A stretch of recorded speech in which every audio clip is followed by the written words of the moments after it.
Assalamualaikum warahmatullahi wabarakatuh. Di sini kami ingin mempresentasikan tugas JST dari Pak Wahyu Riansah. Saya yang bernama Wilda Pradiba Siregar, Rati Simanulang, Sri Wayuni. Dan di sini kami akan mempresentasikannya dengan judul Peramalan Jumlah Permintaan Produksi Menggunakan Metode Jaringan Saraf Tiruan atau JST Backpropagation. Abstrak.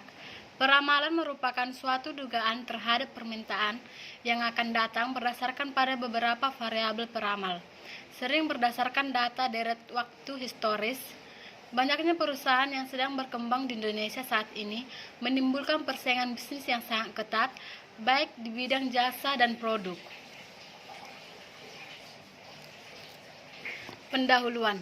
PT XYZ merupakan salah satu perusahaan manufaktur yang memproduksi V-belt dan conveyor belt yang berlokasi di Tangerang. Produk tersebut dibuat dari bahan baku karet alam berkualitas tinggi. Di bidang otomotif, industri, perkapalan, dan pertanian, keperluan akan V-belt sebagai alat untuk memindahkan suatu tenaga adalah hal penting.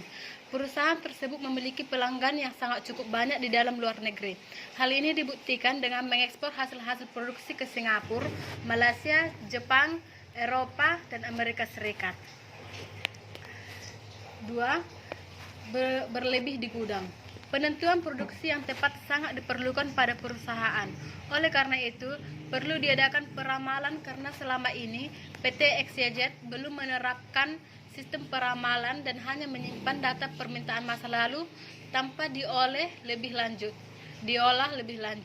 3. Dalam peramalan permintaan diperlukan stok sebagai persediaan barang jadi agar dapat terpenuhi permintaan dalam keadaan mendadak. Dalam meramalkan permintaan juga dipengaruhi oleh harga jual produk V-belt AJGG B65 karena terjadinya perubahan harga di setiap periodenya. Metode penelitian. 1. Data yang dikumpulkan berupa sekunder yaitu data permintaan, hasil penjualan, harga penjualan, dan stok produk V-belt AJGG B65 sebanyak 48 bulan. X1 sama dengan hasil penjualan per piece, X2 harga penjualan rupiah, X3 stok piece, Y permintaan dalam bentuk piece. Pelatihan memerlukan 36 sedangkan pengujian 12. A. Dalam menentukan arsitektur jaringan, dilakukan beberapa kali percobaan untuk mendapatkan jaringan terbaik dengan langkah-langkah sebagai berikut. 1. Mengumpulkan data masa lalu dan dibagi menjadi 2 yaitu pelatihan dan pengujian. 2. Buat plot data masa lalu baik data pelatihan dan pengujian. 3.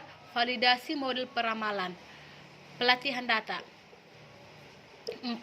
Normalisasi data input X1, X2, X3 dan output Y dengan rumusan X1 hasil penjualan per piece, X2 hasil penjualan dalam bentuk rupiah, X3 stok dalam bentuk piece, Y permintaan dalam bentuk piece.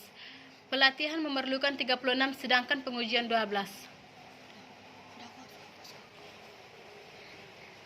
Di sini saya akan melanjutkan hasil presentasi dari Rati Simanulang. Yang pertama, hasil dan pembahasan.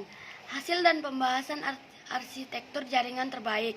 Pada penentuan arsitektur jaringan terbaik, data dibagi menjadi 2, yaitu data pelatihan dan data pengujian. Data pelatihan sebanyak 36 dan pengujian 12.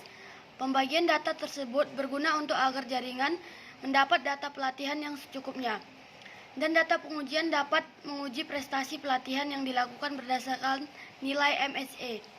Data pelatih dan map pengujian. Data pelatihan dan pengujian diplot agar mengetahui pergerakan data. Pada gambar 1 plot permintaan seluruh data terlihat bahwa permintaan mengalami kenaikan dan penurunan yang tidak menentu. Kemudian diplot data pelatihan yang dibuat sebagai berikut yang tidak menentu. Kemudian plot yang pelatihan yang dibuat sebagai model building dan data pengujian untuk mengukur validasi model jaringan yang dibangun dari data pelatihan apakah memang memberikan hasil baik menghitung error peramalan pada gambar. Adapun gambar yang berikut seperti ini permintaan produksi.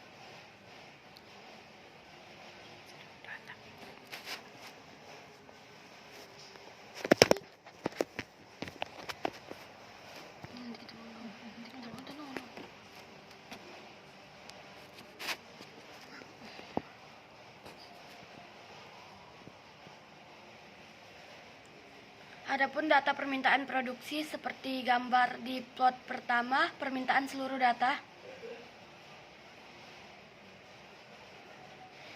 Dan gambar yang kedua, permintaan pelatihan dan pengujian data.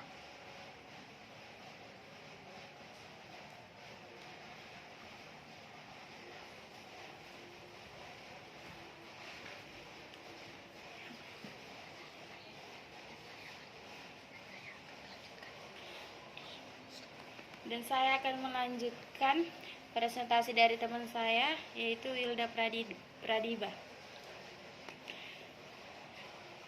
Hasil dan pembahasan peramalan jumlah permintaan produksi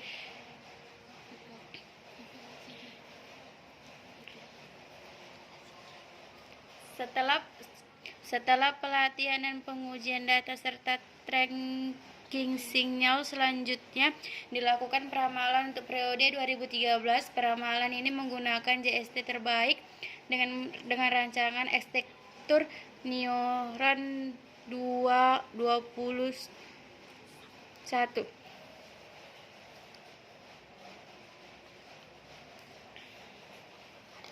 Adapun gambar grafik peramalan permintaan jumlah produksi.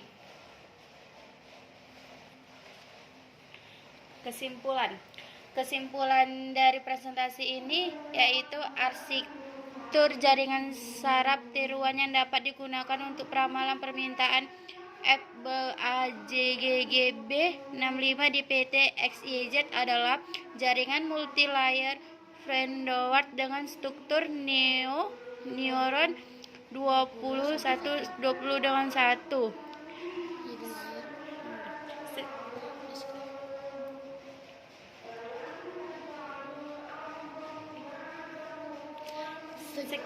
Sekian presentasi